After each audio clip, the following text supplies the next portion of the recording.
Hello everyone, welcome to This Game Where's Building Chester Zoo series. This is episode 7, focused completely on the giraffe enclosure and everything that entails. There's quite a few little bits to this enclosure, or large bits even. There's what was started off with the actual house, the giraffe house, and the side building that's attached to it. Quite a nice building. It's in the zoo. It's made of what looks like sandstone, sort of a reddy colour. But I didn't want to use the sandstone that is in the game because the bricks are quite small and the blocks that they use in the actual building are quite large. So instead, I've gone for the new South America pack temple building pieces, and I'm quite pleased with that. I've tinted them yellow even, because the red just couldn't get the red to quite work. In the actual building, it's not a very vivid red. It's sort of mixed in with a grey reddy sort of colour. So the red just wasn't working for me. The yellow works a lot better. Obviously not quite true to the way that things really are, but there we go. That's what we've got. This build's been quite a fun one, actually. I've enjoyed a lot of it, and one of the reasons is it's made me have to use bits that I've never had to use before. So case in point, this roof here, it maybe doesn't look like a roof. It maybe looks a bit like a Lego set, and that's how it kind of felt building it, because it's the abstract pieces in the construction menu, and I've used them to create this quite tight corner, like the curve on the corner is quite a tight curve, and then use that same curve to create a corrugated effect, and the beams as well. I've created a straight corrugated effect on the side. I'm quite pleased with it.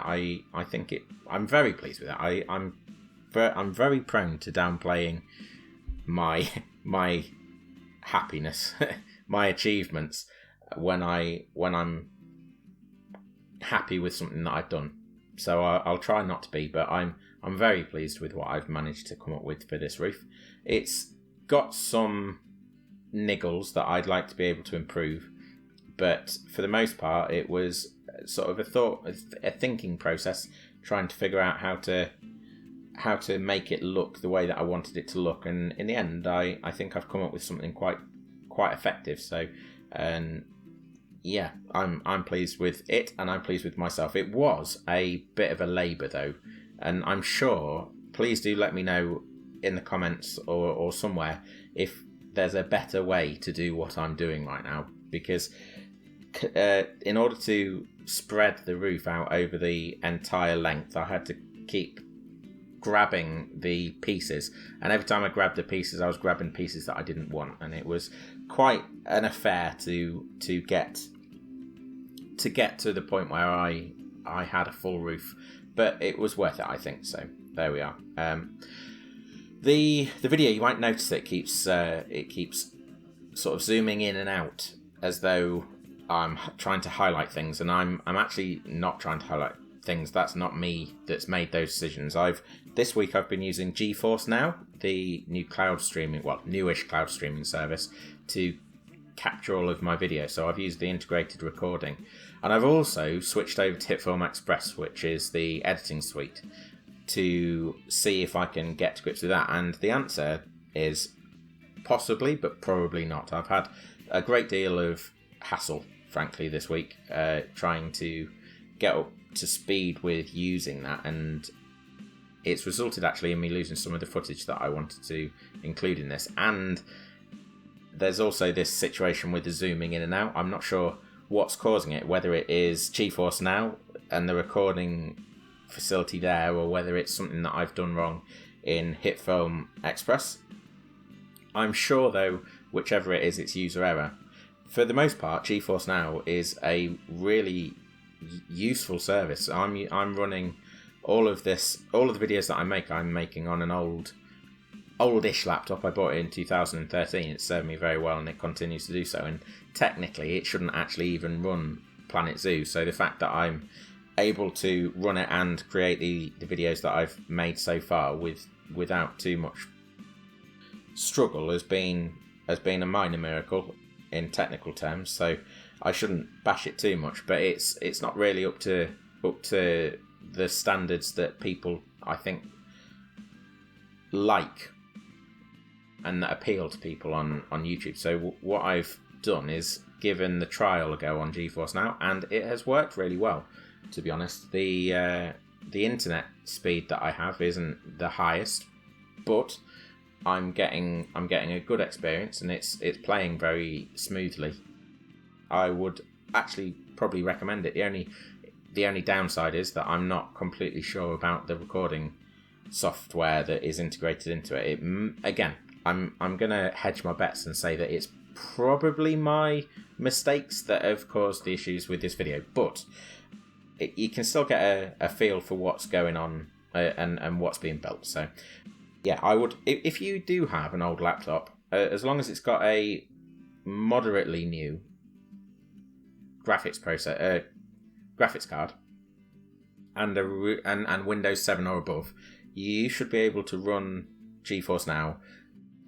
You can play games that you shouldn't really be able to play on your laptop. I can attest to that side of the service and really do recommend it. So yeah, get on it if you can. I'm not being paid to say that either. It's just my experience this week. So yeah, there you go. You just saw me doing some of the land work. So one of the big features of this area of the zoo is this lakey, rivery, streamy type thing, and getting that right has been an ongoing affair, and I've not quite got it right yet. So we'll just keep going with that. The water actually stretches throughout the zoo, all over the place, in places that you don't really even expect it to be. And when I was there, certainly didn't notice it was there. So that's quite an interesting thing to be learning and to be seeing the geography of the zoo outside of the sort of visitor experience. Yeah, I'm finding that with a lot of things, like the offshore enclosures, like the Scottish, like the Highland tigers, Scottish wildcats, that's what they're called. Offshow enclosure from the last video in video 6. So yeah, all of that stuff's really interesting. With the giraffes, the most enjoyable elements, I think, other than that roof of this building process, was the feeding station. So the feeding station is a wooden structure that goes there or thereabouts, just at the front near to the picnic area. I enjoyed doing that. It was sort of like going back to your childhood, using a bit of Meccano or something, or Connects. We had Connects when we were kids, putting it all together, putting the long pieces of wood together. It was really fun, and trying to get the measurements right and things like that was great. This is also quite an interesting feature of this paddock. It's like a large concrete pad that's been gridded out. I don't know why it's been gridded out, whether that's just that weeds and grass have grown over the area over time, but it's got a very man-made feel to it. And there are people making zoos on Planet Zoo that are sort of real world zoos and trying to create things that are true to life, but for the most part you see these very ornate buildings. So that concrete pad, you'd never see, well, you'd very rarely see anybody putting a concrete pad into a Planet Zoo build. I'm sure now that I've said that, everybody will be correcting me. I certainly got corrected last week when I said that the peacocks were the only bird in the zoo. I totally forgot about ostriches and flamingos, but there we are. That's the sort of thing that happens when you're making these videos at 4 a.m. So yeah, I don't have any good excuses for that other than lack of sleep at that point. So yeah, sorry if anyone had great issues with it, then yeah, apologies. I'm sure people were fine with it, but there we go. So I'm just finishing up this build then at this point. This is the picnic area that I was talking about a moment ago. I'm just making sure that looks good. Again, I've used temple flooring because it's like a herringbone brickwork there, and they don't have that sort of thing. So I'm gonna finish up about that, and I'll see you in a moment for the walk around.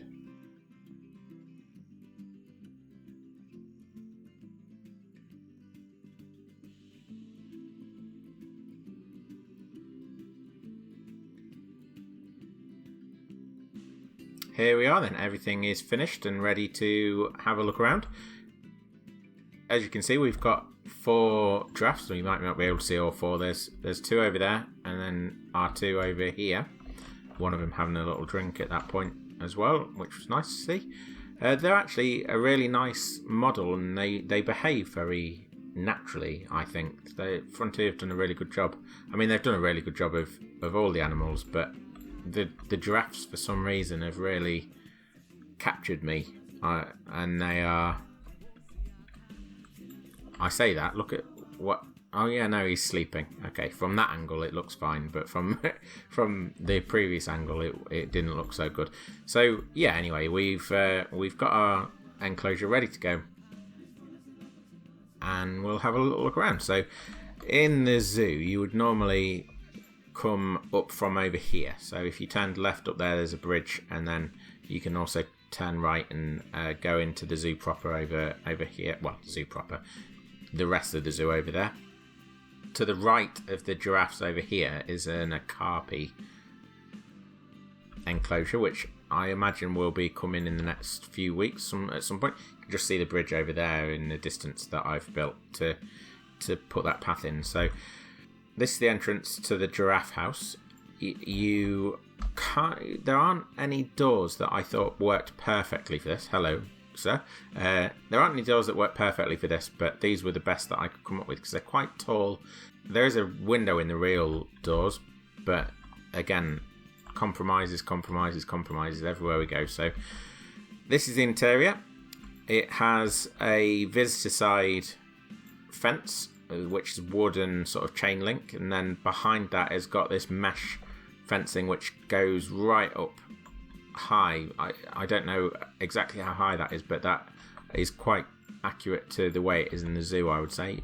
Now, inside on the ceiling there is sort of a wooden panelling, and then on the outside there's tiles, and I've done that sort of by making a double skin for the roof. So there are panels on the inside that are wooden, and there's panels on the outside that are tiles, and they're just slightly offset from one another.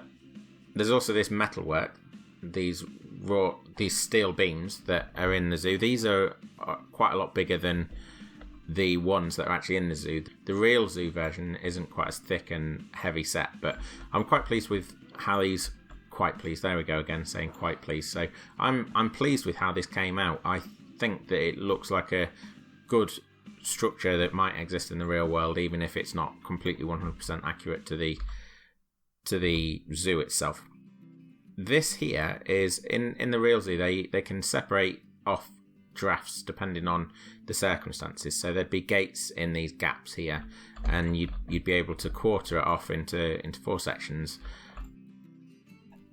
I can't obviously create that in the game, but I've done my best here. The only problem, or the problem with it, is that this beam and these fences, they limit the ability of the giraffes to actually get in here. So I've left this in for the time being, and actually I'll upload it without any of this, so without the wooden beams to show where the fencing goes, and without the metal girder in the front to hold the doors when they're closed. When it goes up on the workshop, they won't be in it, because then it's a workable building. For now, I've left them in because it is how it is in the real zoo, and that's what I wanted to show you around today. So in the zoo, there's this water sort of what do they call them? Moats. So there's this moat that runs around this section of the enclosure and sort of ends over here. And then we've got this wooden structure. So this wooden structure keeps the giraffes from going beyond into this area and then eventually into the picnic area. And it's also attached to this wooden structure here, which is a feeding station. So people that pay can come up here and they can get, I think it's paid. I don't think it's like a talk or anything. I think you pay for this privilege. You come up here, the giraffes come over, you feed them the leaves off the edge of this platform.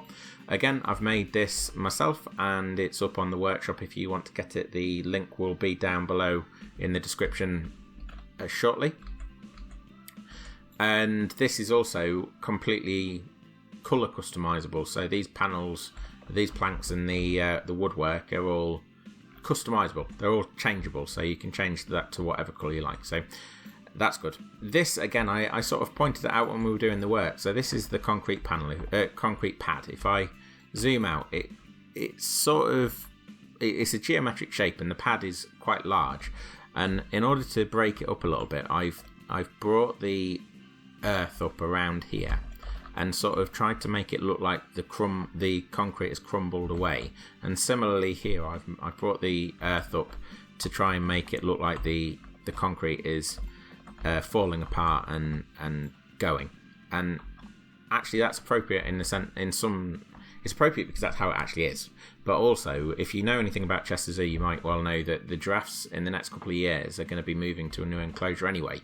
And there's actually been some news come out about that enclosure just recently. It's news to me anyway. I'm sure that people that keep up with the zoo better than I do knew beforehand. But they're going into a savanna space that's going to be a mixed species enclosure. And the zoo is actually creating like an overnighting experience. So you can hire a cabin, and the cabin overlooks the savanna where all these animals are. And when you walk out of your room, there's giraffes and zebras and whatnot just there right in front of you. So I mean, that sounds pretty cool, and something quite new, at least to zoos in the UK as far as I'm aware. So yeah, so the enclosure itself, the barriers are here, and then I put in a little land bridge sort of thing here so that I could bring the enclosure barrier onto this side of the water, and it runs around the edge there rather than on here, because I didn't want the giraffes getting too close and then accidentally escaping, as they often do. In the zoo again, there's these logs that run around the edge, and I've put some of my own version in. These are all dead trees of one type or another. I couldn't really resist using this South American one. It probably needs replacing, but I'm not going to. I'm leaving it in because I like the way it looks, to be honest. The giraffes themselves, for anyone that knows their giraffes, you will look at these, you'll probably realise that they are not the same giraffe as they have at Chester Zoo.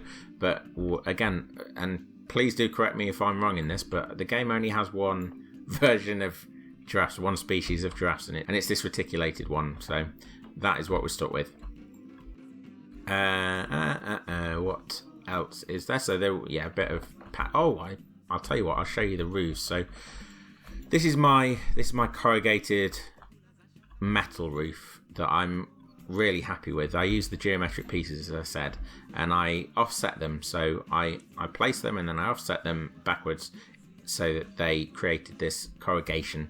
And then similarly here, I took the rounded pieces and I took the longer pieces and I've offset them slightly, and it's created this really quite nice corrugated effect. And I'm pleased with how tight I got the edge on this. It really works. The unfortunate thing is, if you wanted a smaller structure than this, then you're going to be hard pressed, because the edges that I use, these curved edges here, that is the smallest curved edge that the game provides us. So that is as small as we can get it. So the roof, there's the fascias on the edge. I need to do the guttering. There is guttering along here, so to just make it a little bit more real worldy, I will be doing the guttering. The roof itself has got these glass panels, skylights in it. Now in the actual zoo, they run in a straight line, but I couldn't get that to work without it being a bit naff, because we're working with 4 meter panels. it just would have been, you just have one there and one there, one there and one there, and they wouldn't look particularly interesting. So I came up with this pattern instead, and from the inside I think it looks quite cool, if I can get a good view of it even. So yeah, there you go. From the inside, that's how it looks, and then from the outside, that's how it looks. I think it looks like something that could exist in the real world.